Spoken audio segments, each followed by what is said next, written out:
선한 목적을 이루기 위하여 악한 수단을 사용해도 되는가? 죄와 벌. 이게 오늘 제목입니다. 다음 화면. 선한 목적을 이루기 위해서 악한 수단을 사용해도 되는가? 선한 목적을 이루기 위해서 악한 수단이 아니라 꼭 좋은 방법만을 사용해야 하는가? 여러분 이제 질문 던지겠습니다. 한번 생각해 보십시오. 선한 목적을 이루기 위하여 악한 수단을 사용해도 되는가? 선한 목적을 이루기 위해서는 꼭 좋은 방법만을 사용해야 하는가? 한 가지 예시를 들겠습니다. 나는 중학교 2학년 남학생입니다. 우리 반에는 일진 무리에 있는 깡패 같은 한 놈이 있습니다. 그 놈은 폭력을 사용하여 애들을 괴롭힙니다. 돈도 빼앗고요. 교실에 공포를 조장합니다. 심지어 내 친한 친구를 지속적으로 지목해서 괴롭혔고요. 그러다가 그 친구의 팔까지 이번에 부러뜨렸습니다. 그놈은 이 사건으로 학교 징계위원회에서 유기정학을 받았습니다. 일주일 동안 수업에 참가하지 못하고 화장실 청소, 화단 청소를 하는데 뒤에서는 여전히 애들을 괴롭히고 있습니다. 나쁜 놈입니다. 피해 입은 친구의 가족은 미온적인 경찰 조사와 학교 징계위원회의 약한 처벌에 분노를 합니다. 그 친구의 삼촌이 눈에는 눈, 이에는 이로 밤에 골목길에서 그놈을 실컷해 주었습니다. 그러다 그 친구의 다리가 크게 다쳐서 평생 쩔뚝거리며 그 친구는 살아가야 합니다. 그놈은 이제 학교에 나오지 않습니다.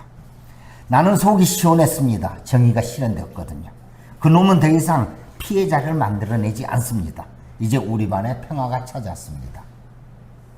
선한 목적을 이루기 위하여 이 삼촌같이 악한 수단을 사용해도 되는가? 선한 목적을 이루기 위해서 꼭 좋은 방법만을 사용해야 되는가? 여러분 생각은 어떻습니까? 말씀하지 마십시오. 생각만 하십시오. 두 가지입니다. 하나는 오케이, 맞아. 악한 수단을 써야 돼. 선한 목적을 이루기 위해서 가장 빠르고 강력한 수단. 그래, 악한 놈은 변하지 않아. 배로 갚아주는 거야. 그래야 애가 정신을 차리지. 두 번째, 더디지만 참고 기다리며 계속 좋은 방법으로 바꾸어간다. 자, 이렇게 두 가지겠죠. 자, 일단 여러분의 생각은 접어놓겠습니다. 여러분이 어떤 생각을 하든지 아마 두 가지 생각 다 함께 할 거예요. 그런데 둘 중에 하나를 선택하려면 고민하다 하나는 선택하실 거예요. 자, 이 생각은 접어놓고 한 가지만 일단 언급을 하겠습니다. 인간의 양심에 대해서입니다. 선한 목적을 위하여 악한 수단을 사용하면은 인간의 양심에 문제가 있습니다. 양심이 걸려요. 우리 인간의 양심에는 악을 저지하는 어떤 장애물이 있거든요. 그러니까 우리가 양심이라고 불리는 도덕적 직관, 이걸 성경에서는 하나님을 만나기 전에 그 죄의 판단을 양심으로 말하거든요. 그래서 이 양심은 인류가 태초부터 생존과 발전을 통해서 형성화된 사회적 본능이에요. 우리 인간 본연이 가지고 있는 거예요.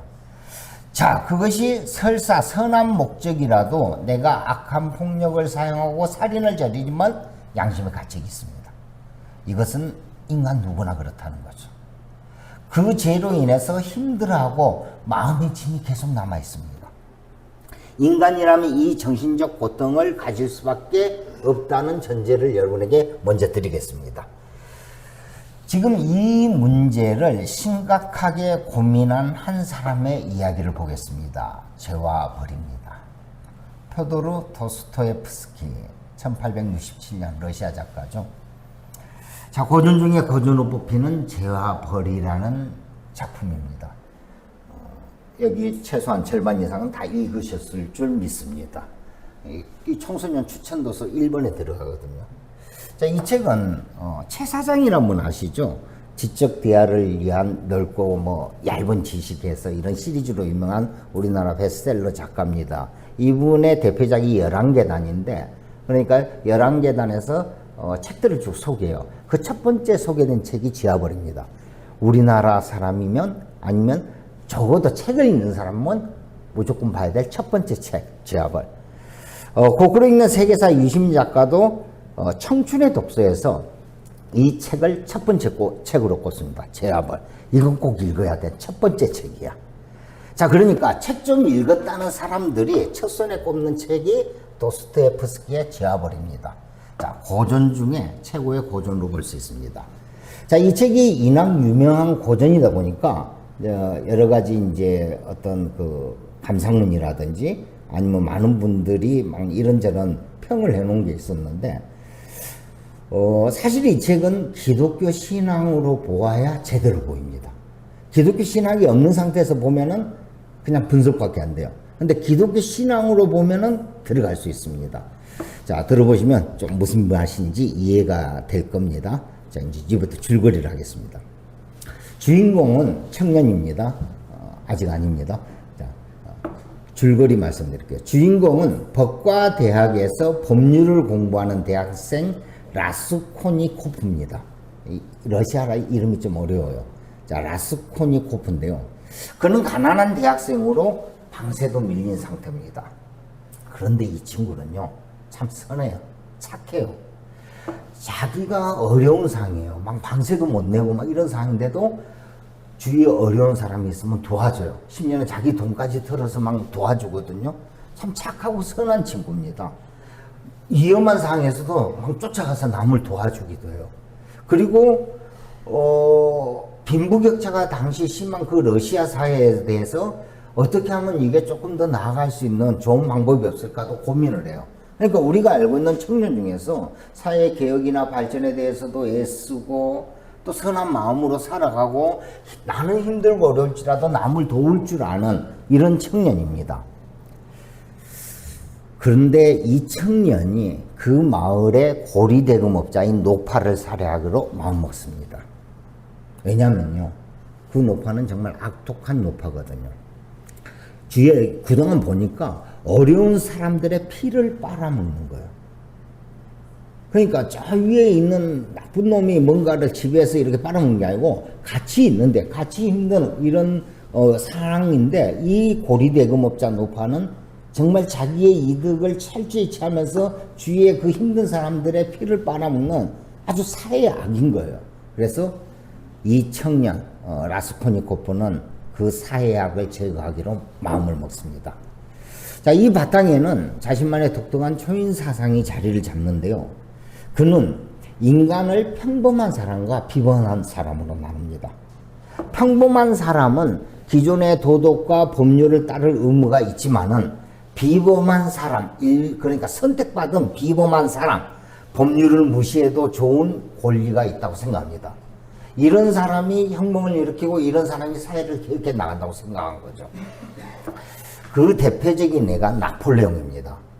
나폴레옹은 전쟁을 일으켜 수많은 사람을 죽였으나 프랑스 혁명 정신 있죠. 자유평등 박애, 자유평등 박애, 자유주의 사상을 전 유럽에 전파했습니다.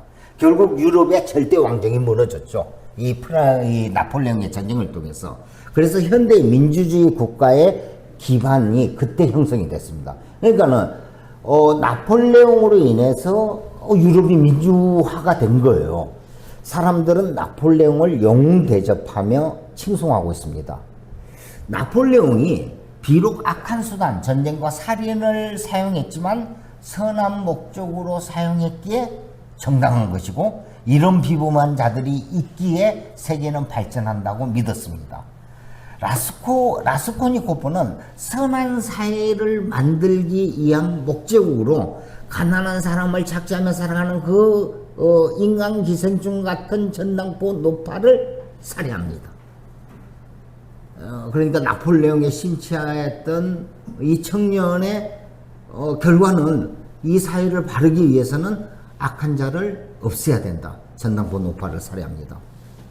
이 살인 행위는 사회의 공동이익을 실현할 것이라고 굳게 믿었습니다. 자, 일단 우리는 이 스토리를 조금 더 보기 전에 하나 생각을 하겠습니다. 방금 라스코니코프의 사상, 나폴레옹을 예로 들었는데요. 소수의 비범한 사람이 불의한 다수를 다스린다. 소수의 어려운 사람이, 제대로 된 사람들이 다수의 불의한 사람들을 다스린다. 이 사상의 뿌리는 깊고 강력합니다. 지금도요. 제가 몇 분을 소개시켜 드릴게요. 토마스 홉스인데요. 이분이 영국의 정치 철학자입니다. 사회계약론자고요. 1651년도분인데 그분의 대표작이 리오야단이거든요. 리오야단, 리오야단인데 리오야단이 우리 성경에 나오는 그 짐승 맞아요. 그 짐승의 그걸 제목으로 따서 이렇게 인간을 규정하죠. 인간 본성에서 비롯된 자연인 상태의 전쟁 원인은 크게 경쟁심과 불신, 공명심이라는 세 가지 마음 때문입니다. 경쟁심으로 인해 이익을 얻으려고 약탈자가 되고, 지금 우리 인간 본성에 대해서 이분이 지금 체크를 한 거예요. 이야기를 하는 거예요. 경쟁심으로 인해서 이익을 얻으려 약탈자가 되고, 불신하는 마음이 있어 자신의 안전을 확보하려 침략자가 되고, 공명심 때문에 명예를 지키려고 공격자가 됩니다. 이게 전쟁의 원인이라는 거예요. 이게 투쟁의 원인이라는 거예요. 인간이라면 누구나 이 세 가지 마음을 가지고 있기에 모두를 다스리는 공통의 권력이 존재하지 않는 한 전쟁 상태에 빠집니다. 이게 인간의 본성입니다. 이것을 토마스 홉스는 어떻게 표현하면 이것이 만인에 대한 투쟁입니다. 이런 이야기 들어보셨을 거예요. 만인에 대한 투쟁. 이걸 전쟁으로도 표현합니다. 만인에 대한 전쟁 상태입니다. 모든 인간은. 사람들은 아무런 제약 없이 두면 각자의 이기심과 욕심으로 극단적인 경쟁을 벌이고 이것이 결국 전쟁 상태를 야기합니다. 자, 이게 방금 이 지금 내용이 성경에서 말한 죄예요. 우리가 성경에서 말한 죄가 가다가 침 뱉고 길거리에 쓰레기 버리고 이걸 죄라고 말하지 않아요. 성경에서 죄가 이런 인간의 마음이거든요. 여기에 조금 더 더한다면 돈, 명예, 권력 이런 인기, 쾌락, 자기 욕망이에요. 욕망. 성경은 그걸 욕망으로 표현하거든요.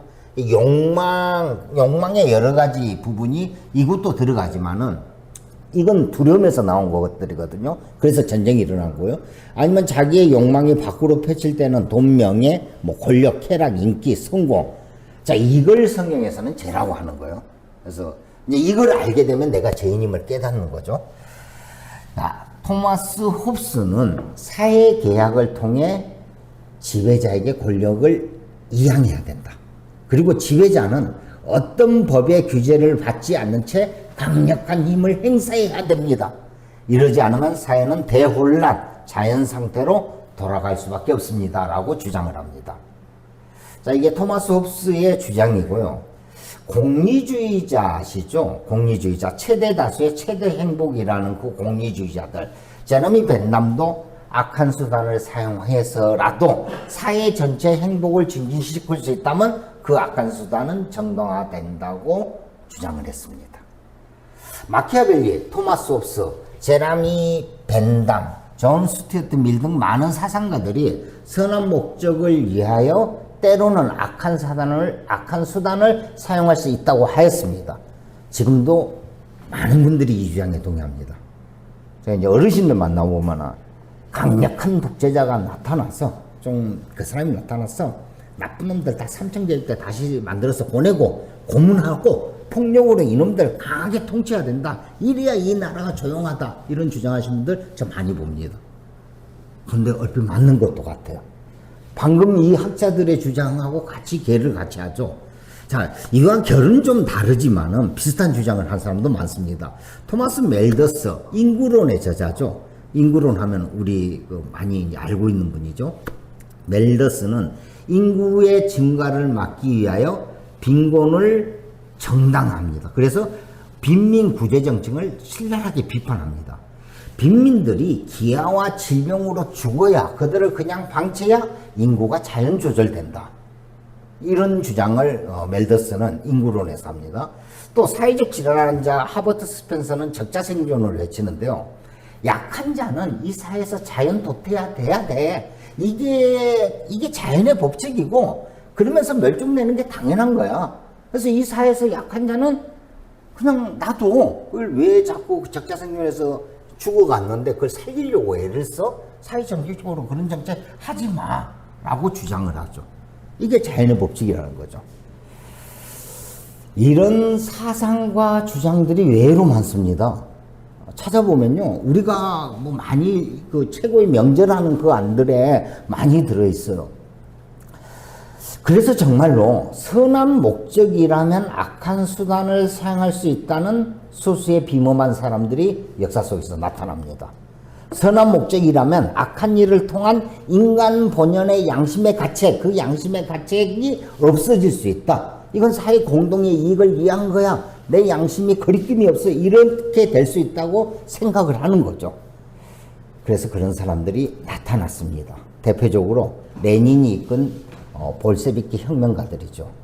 인간에 의한 인간의 착취를 멈춘 국가를 만들고자 합니다. 국민 모두가 평등한 세상을 만들고자 합니다. 이게 선한 목적이에요. 그래서 제정 러시아를 피로 무너뜨리고 반대파인 맨세비키와 참혹한 내전을 치른 뒤에 플로레타리아 독재라는 이름으로 전체주의 체제를 구축합니다. 그냥 이걸로 포장된 전체주의 체제예요.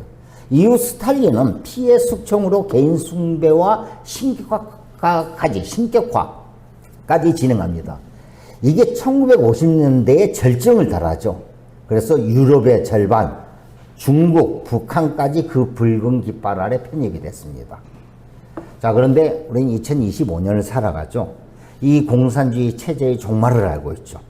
칼 마르크스의 자본론은 이미 인류에게 사망된 사상입니다. 그냥 자본주의 비판에 일부 언급될 정도죠. 공산주의 독재 체제는 파멸의 길을 걷고 있습니다. 이미 파멸됐어요. 이미 사망 선고됐어요. 인류에게 이들은 이미 끝났습니다. 히틀러도 마찬가지죠. 동일한 일을 저질렀습니다. 독일의 아들딸과 다시는 전쟁이, 우리 독일의 아들딸이 다시는 전쟁을 하지 않아도 되는 세상을 만들겠다고 천명을 합니다.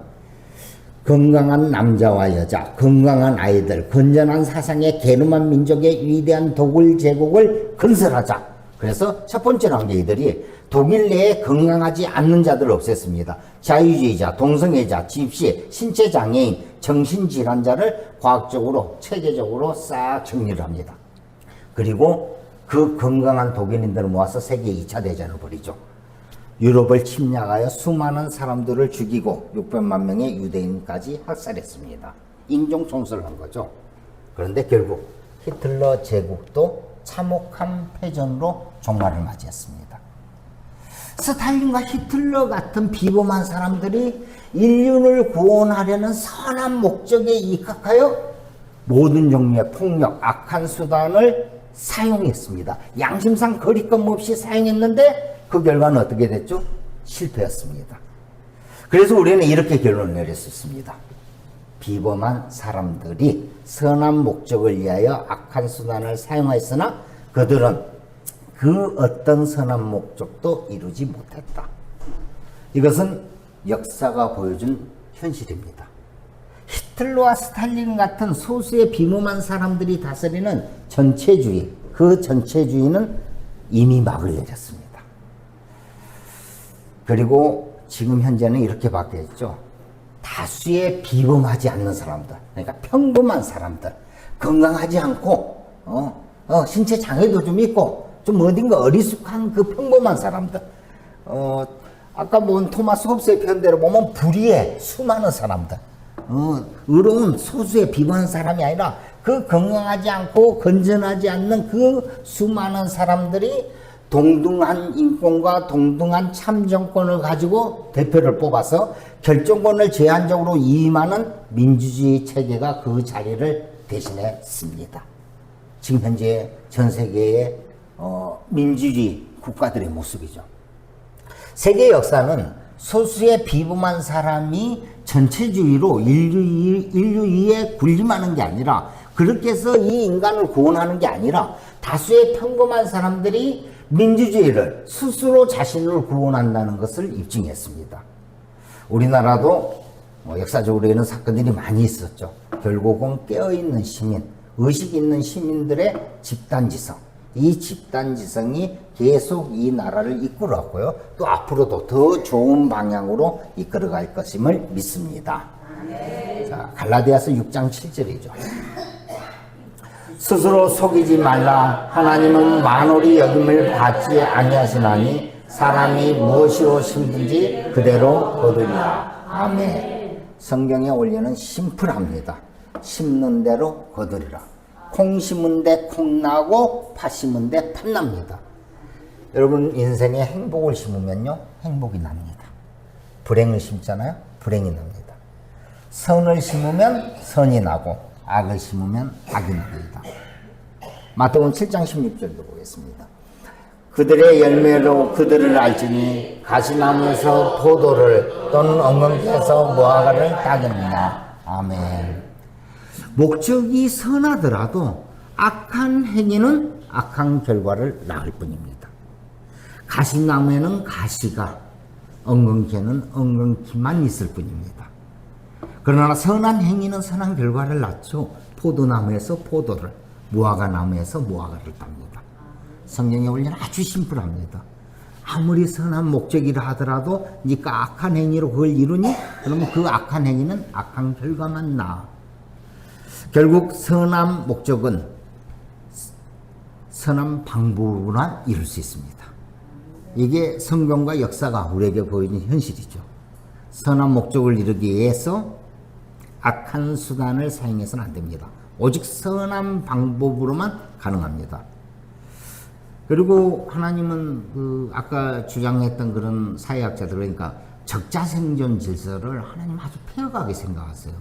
왜냐하면 그분은 고와 과부 나그네를 사랑하시는 분이거든요. 사회적 약자를 챙기시는 분이거든요. 너희들이 쓸모 있다라고 하는 그 사람들만 살아가는 세상 아니야. 그 사람들만 살아가면 그게 무슨 세상이니? 너희들이 생각했을 때 쓸모없다는 가난한 자, 빈자, 약자, 장애인들 함께 가야 되는 게 이 세상이야를 성경은 내내 이야기하잖아요. 고와 과부 나그네 사랑해라. 자, 그러니까 하나님은 일단 방법적인 면에서도 선한 방법을 써야 되고요. 적자생존이 아니고 함께 가야 되는 이 세계임을 보여주십니다.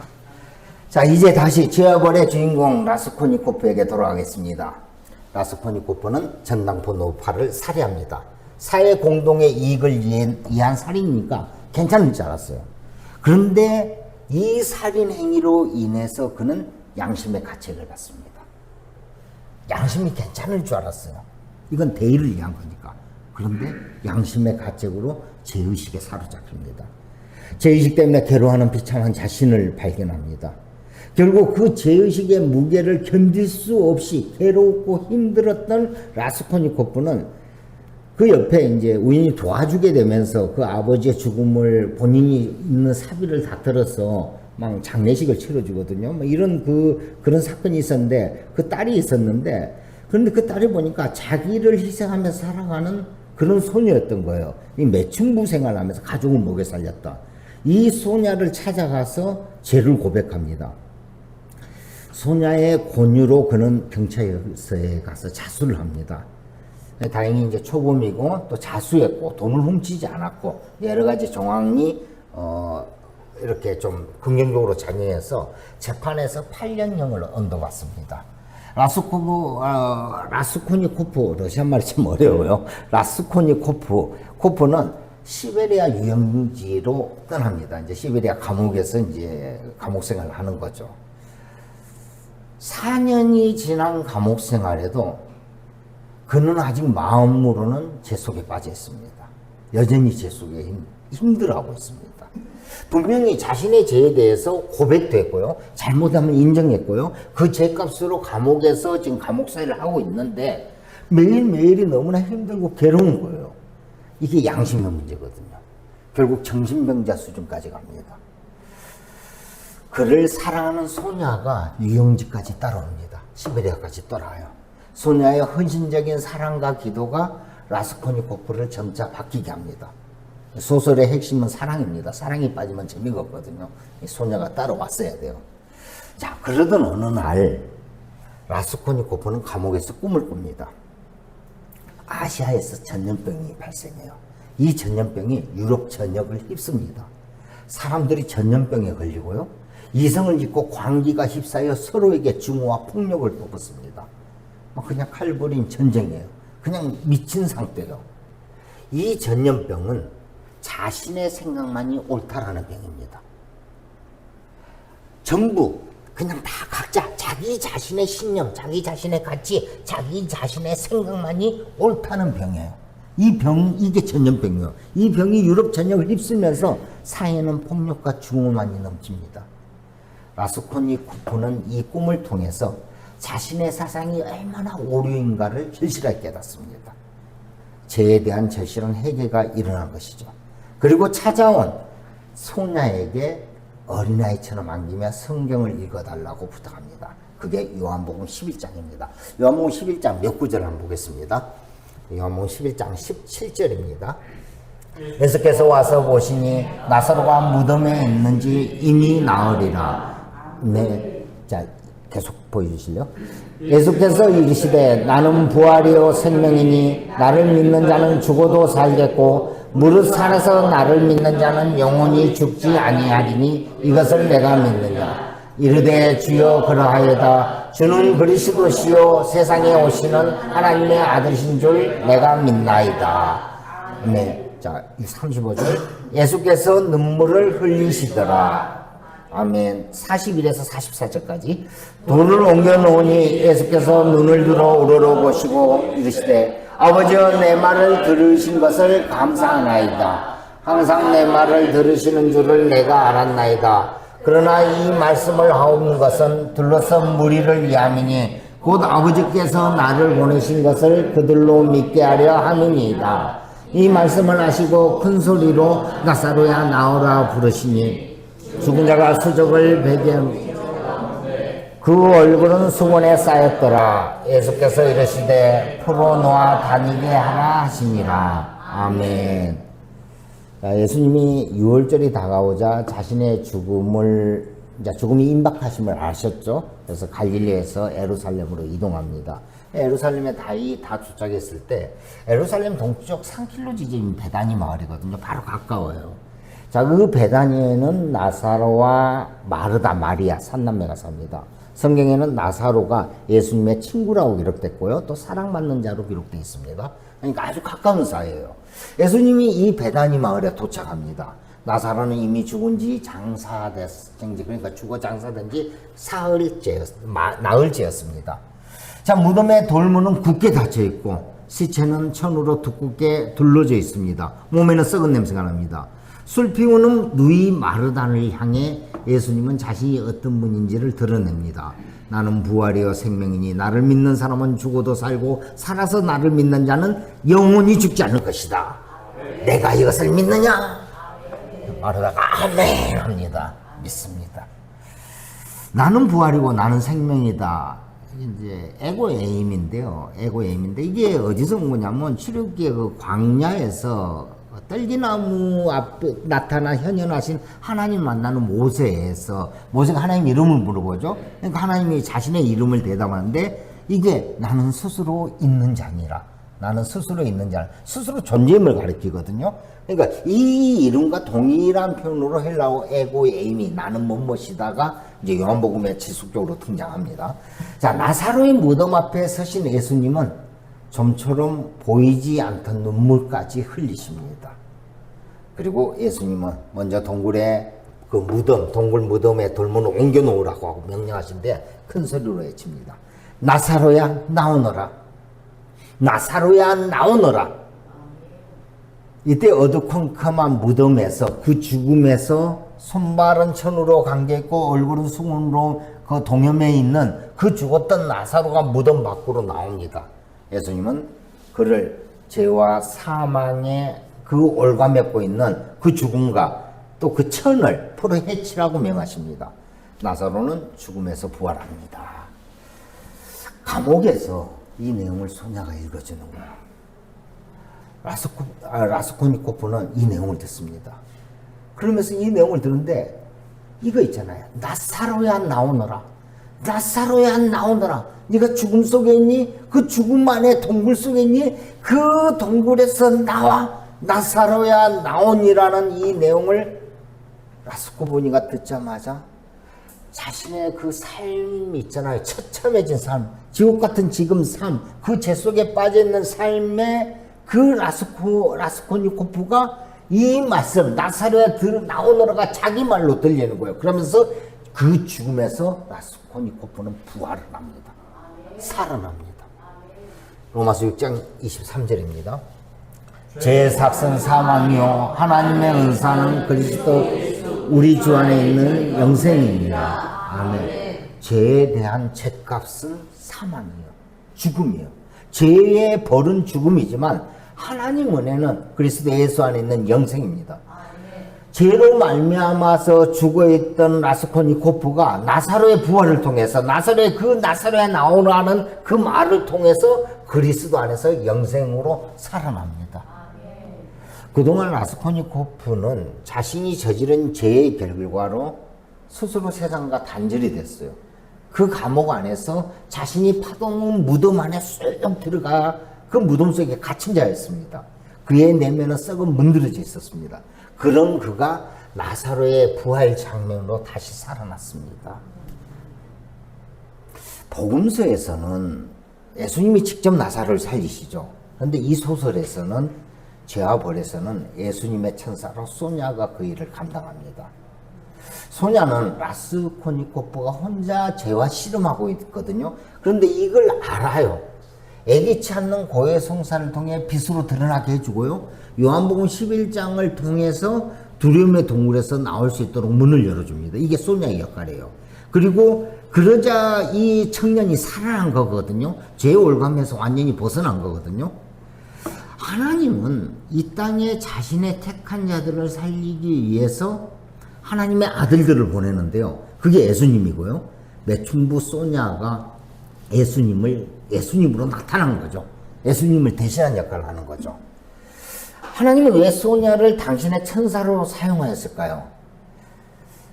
이게 보면은 천사들의 역할이 나와요. 아니, 어떤 사람들이 천사가 되는지가 나와요. 먼저 소냐는 죄책감으로 자유를 맛본 경험을 한 자였다는 거죠. 하나님 은혜를 먼저 입었던 자예요. 비록 가정부양을 위해서 어쩔 수 없이 생계형 매춘이었지만 소냐는 매춘부였고 그에 대한 죄책감으로 시달리다 그리스도를 만나서 그 어떤 죄사함을 받았어요. 그래서 죄로 해방된 자유를 경험한 여인이었습니다. 그녀가 스스로 죄의 문제를 신음해 보았기에 라스코니코프를 그 누구보다도 이해하고 도와줄 수 있었습니다. 결국 라스코니코프는 소냐라는 인도자를 통해서 그리스도께 안내되어 참 치유와 구원을 경험합니다. 이후 이 소설은 라스코니코프의 새로운 삶을 약속함으로 끝을 맺습니다. 길었는데요. 작품을 정리하겠습니다. 제아벌의 작가 도스토예프스키는 독실한 기독교인입니다. 이제 러시아 작가 중에 두 명의 그 대작가를 꼽으라면 도스토예프스키와 톨스토이죠. 톨스토이 전쟁과 평화, 안나 까레니나, 그러니까 러시아 문학의 거장이죠. 이 두 사람의 글은 그리스도 향기가 아주 묻어 있습니다. 방금 제아벌에도 신앙의 눈을 보면 진짜 은혜거든요. 이게 신앙이 아닌 그냥 눈에 보이는 이성으로 읽으면 감동의 소설일 수 있는데, 신앙의 눈으로 보면 구원에 대한 이야기거든요. 그래서 그 도스토옙스키의 소설들은 다 기독교 소설이라고 봐도 무관합니다. 이 톨스토이와 도스토옙스키가 두 사람이 러시아 문화의 거장인데요. 톨스토이도 기독교 사상의 거장이라고 표현할 수 있거든요. 이분은 교단까지 만들어요. 기독교 교단까지 별도로 만들어서 러시아 종교와 좀 대척점이 있으면서 이런 그 어떤 기독교적인 그런 글들을 적거든요. 여러분, 방금 이 책 제목이 죄와 벌이라고 그랬잖아요. 여러분, 이 책의 제목이 죄와 벌이라는 것은 죄를 다루고 벌을 다루는 거예요. 지금 이 책은 800페이지에 수많은 인물들이 등장합니다. 정말 많이 등장합니다. 800페이지예요. 그걸 지금 몇 분 만에 이야기한 거거든요. 자, 죄를 지은 자들은 꼭 벌을 받는 모습으로 나타나요. 이 소설에서. 죄를 지었니? 그럼 벌을 받아야지. 무조건 벌을 받아요. 육체적 욕망에 사로잡혀 죄를 범한 사람은 육체적 자살로 끝을 내게 만듭니다. 명예에 사로잡힌 사람은 그 명예가 땅에 떨어짐으로써 또 그 벌을 받게 되는 걸로 나타나요.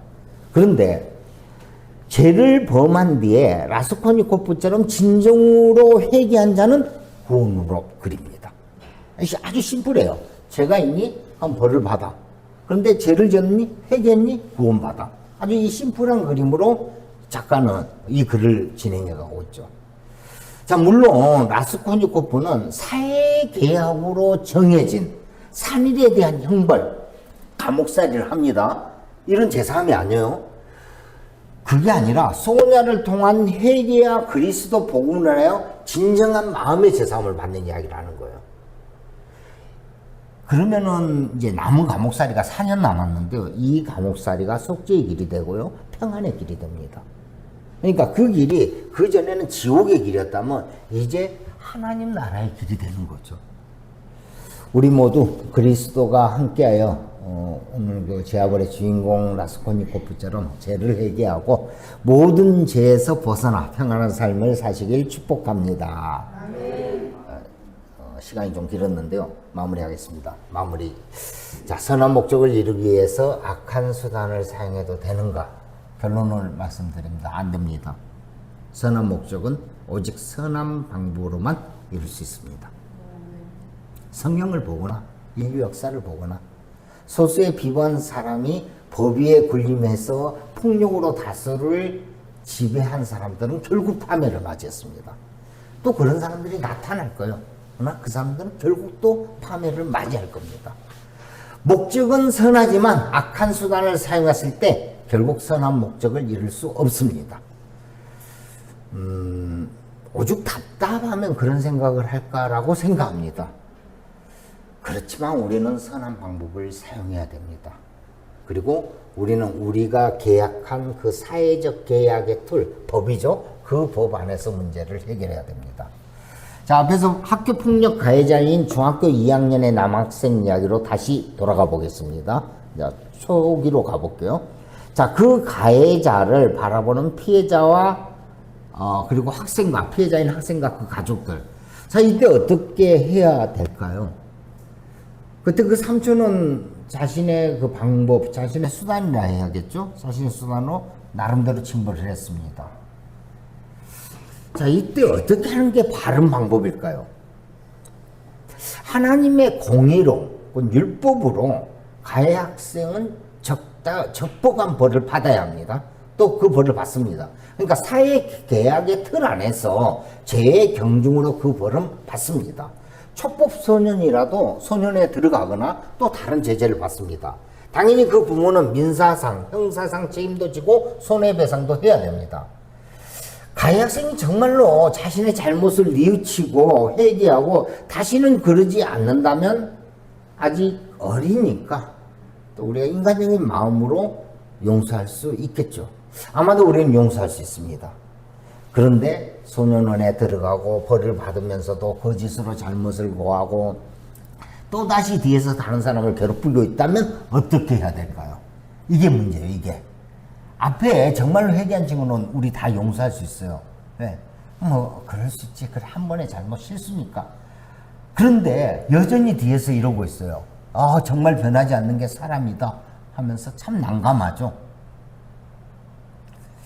만약 가해 학생이 선을 넘으면 그 친구는 다시 법의 심판을 받을 것이고요. 또 학교에서 뭐 전학이든 퇴학이든 어떤 징계도 받을 것입니다. 참 고민 많이 했는데요. 우린 이걸로 끝내야 됩니다.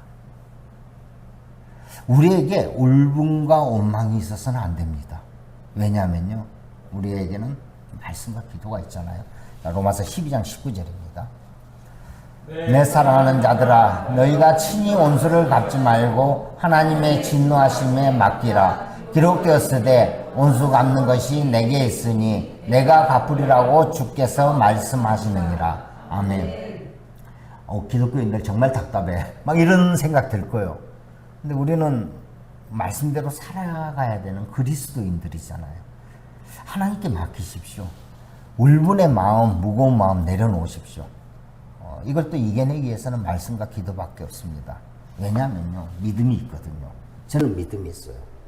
악한 자는 결국 악한 행위로 인하여 악한 심판을 받는다는 믿음이에요. 물론 안 그랬으면 좋겠어요.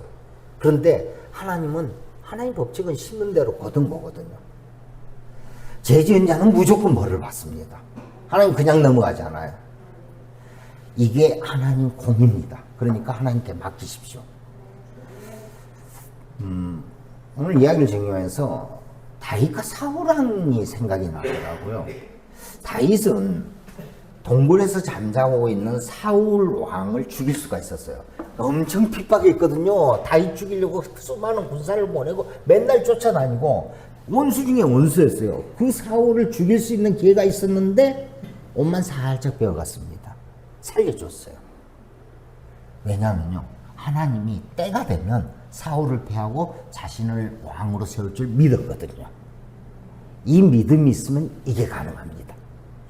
다윗은 선한 목적을 위해서 악한 수단을 사용하지 않았어요. 그러니까 이 믿음이 있으면 우리는 원수를 용서해주고 기다려줄 수 있다는 거죠. 하나님이 언젠가는 처리할 거야. 굳이 내가 손 안 대더라도. 우리 예수님 또한 십자가 죽음 앞에서 자신을 따르는 무리들과 제자들을 이끌고 무기로 저항하지 않으셨습니다. 오히려 칼을 거두라고 하셨죠. 결국 십자가에서 죽으셨지만 그분은 부활 승리하셨습니다. 예수님은 선한 목적을 위하여 악한 수단을 사용하지 않았습니다. 아니, 성경 전체적인 내용으로 볼 때 하나님은 선한 목적을 이루기 위해서 선한 방법을 사용하였습니다. 그 절정이 뭐냐면요, 하나님은 자기 아들의 죽음이죠. 자기 아들의 죽음을 통하여 인류를 구원하셨잖아요. 자기 희생과 자기 사랑, 그러니까 자기 희생이라는 그 자기 아들의 죽음을 통해서 다른 사람을 살리셨어요. 그래서 하나님은 선한 목적을 위하여 악한 수단 사용하는 것을 허락하지 않으십니다. 결론입니다. 결론은 그 제아볼의 주인공 라스콜니코프에게 돌아가겠습니다. 여러분, 성경의 모든 이야기는 다윗이든 예수님이든 전부 나에 대한 이야기죠. 여러분, 소설 읽을 때도 마찬가지 아닌가요? 자기를 대입하잖아요. 내가 주인공이라면. 소설도 마찬가지로 죄와 벌의 내용을 통해서 저 나쁜 놈이 아니라 나를 돌아봐야 됩니다. 자, 이제 나를 돌아오겠습니다. 나는 의로운 사람인가? 혹시나 나 또한 라스콜니코프 같이 내가 옳다라는 신념으로 타인에게 상처를 두고 타인을 죽이고 있지 않나? 사실 인간관계는 전부가 서로 피해자이고 가해자이죠. 일방적인 피해자 가해자가 없죠. 막 이야기하다 보면 나도 상처를 줘요. 나도 상처를 받지만. 자, 그러니까 내가 가해자임을 인정합시다. 먼저 나는 어쩔 수 없는 죄인임을 인정합시다. 성경에 제가 아까 말씀드렸잖아요. 그 로버트홉스가 정한 그 우리 마음에 있는 두려움으로 인한 경쟁, 전쟁들, 우리 마음에 있는 탐욕으로 인한 그 수많이 나타나는 것들, 비교, 뭐 이런 거 다 죄잖아요. 이게 죄거든요, 이게. 내가 죄인임을 인정합시다. 그러면 하나님은 이 죄를 통해서 구원을 이루시거든요. 이 죄의 회개함, 이 죄의 뉘우침을 통해서 이 죄책감 속에 빠져있지 말고 나오기 위한 방법으로 그 구원의 과정이 이루어지거든요. 그래서 아까 다른 거 없습니다. 그 죄, 내가 죄인한 걸 인정하고요. 그 죄를 회개하고 하나님 앞에 나오는 거예요. 그 하나님 앞에 무릎 꿇고 하나님 앞에 나왔을 때 하나님의 은혜가 더해지는 거거든요. 여러분, 과거의 죄로 인하여 내 마음 안에 죄책감으로 힘들어하고 있습니까? 아니면 내 마음 안에 양심상 가책으로 계속 우울하고 묵직한 것이 또 남아 있습니까? 그러면 아버지 앞에 나오십시오. 아버지 앞에 무릎 꿇으면요, 그냥 나는 죽었습니다라고, 그냥 나사로입니다, 나는 무덤 속에 있는 나사로입니다, 죽어 있는 자라고 자복하시면요, 예수님이 나타나셔서 돌문을 열어 제끼고 나사로야 나오너라, 나사로야 나오너라, 이런 소리가 들리실 겁니다. 사랑하는 성도 여러분, 오늘 예수님의 이 외침이 여러분의 귀에 들리기를 소망합니다. 이 소리가 여러분의 지치고 괴로운 마음을 덮어버리길 소망합니다. 그래서 죄의 무덤에서 빠져나와 부활하시길 간절히 축복합니다.